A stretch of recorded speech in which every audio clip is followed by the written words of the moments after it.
एक बार एक व्यक्ति को खांसी हो गई और डॉक्टर्स का बहुत इलाज करवाने के बाद भी उसकी खांसी ठीक नहीं हो रही थी। एक परिचित ने उसे सलाह दी कि तुम गंगा जल का सेवन दवाई की तरह करके देखो, तुम्हारी खांसी ठीक हो जाएगी। जब वह व्यक्ति डॉक्टर के पास गया तो उसने डॉक्टर से यह बात पूछ ही ली, डॉक्टर, क्या गंगा जल का सेवन दवाई की तरह करने से मेरी खांसी ठीक हो सकती है? मुझे किसी ने ऐसा बताया है। डॉक्टर बोले, आपने सही सुना है, गंगा जल कई रोगों का इलाज भी है, आप चाहें तो आजमा कर देख सकते हैं। उस व्यक्ति ने 3 दिन तक 2-3 बार दवाई की तरह गंगा जल का सेवन किया और उसकी खांसी ठीक हो गई। यह किसी का अनुभव है, यह कोई चमत्कार नहीं है, बल्कि गंगा जल के औषधीय गुणों का प्रमाण है। कई इतिहासकार बताते हैं कि सम्राट अकबर स्वयं तो गंगा जल का सेवन करता ही था, मेहमानों को भी गंगा जल पिलाता था।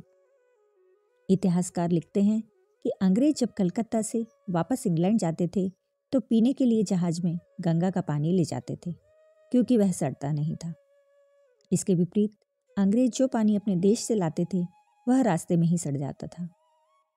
करीब 125 साल पहले आगरा में तैनात ब्रिटिश डॉक्टर M.E. हॉकिन ने वैज्ञानिक परीक्षण से सिद्ध किया था कि हैजे का बैक्टीरिया गंगा के पानी में डालने पर कुछ ही देर में मर जाता है।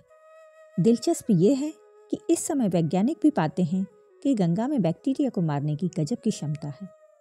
लखनऊ के national botanical research institute NBRI के निदेशक डॉक्टर चंद्रशेखर नौटियाल ने एक अनुसंधान में प्रमाणित किया है कि गंगा के पानी में बीमारी पैदा करने वाले ई कोलाई बैक्टीरिया को मारने की क्षमता बरकरार है।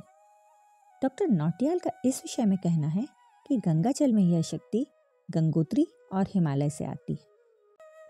गंगा जब हिमालय से आती है तो कई तरह की मिट्टी, कई तरह के खनिज, कई तरह की जड़ी बूटियों से मिलती मिलाती है। कुल मिलाकर कुछ ऐसा मिश्रण बनता है जिसे हम अभी तक नहीं समझ पाए हैं। डॉक्टर नौटियाल ने परीक्षण के लिए 3 तरह का गंगा जल लिया था। उन्होंने तीनों तरह के गंगा जल में ई कोलाई बैक्टीरिया डाला। नौटियाल ने पाया कि ताजे गंगा पानी में बैक्टीरिया 3 दिन जीवित रहा, 8 दिन पुराने पानी में 1 हफ्ते और 16 साल पुराने पानी में 15 दिन। यानी तीनों तरह के गंगा जल में ई कोलाई बैक्टीरिया जीवित नहीं रह पाया। वैज्ञानिक कहते हैं कि गंगा के पानी में बैक्टीरिया को खाने वाले बैक्टीरियोफॉज वायरस होते हैं।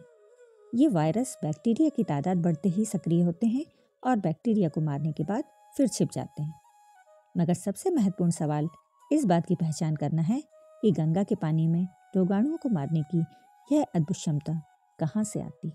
दूसरी ओर एक लंबे अरसे से गंगा पर शोध करने वाले IIT रुड़की में पर्यावरण विज्ञान के रिटायर्ड प्रोफेसर देवेंद्र स्वरूप भार्गव का कहना है कि गंगा को साफ रखने वाला यह तत्व गंगा की तलहटी में ही सब जगह मौजूद है। डॉक्टर भार्गव कहते हैं कि गंगा के पानी में वातावरण से ऑक्सीजन सोखने की अद्भुत क्षमता है।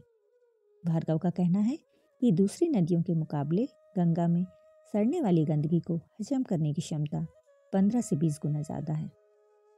इस पोस्ट के वैज्ञानिकों के वक्तव्य BBC हिंदी सेवा से साभार लिए गए हैं। हमारे भारतीय सनातन धर्म के ग्रंथों में गंगा जल की महिमा अनेक वर्षों पूर्व ही लिखी जा चुकी है। हम भारतीय गंगा को माता मानते हैं और गंगा जल अमृत है, और इस सत्यता की पुष्टि वैज्ञानिकों के द्वारा भी की जा चुकी है। हर हर गंगे।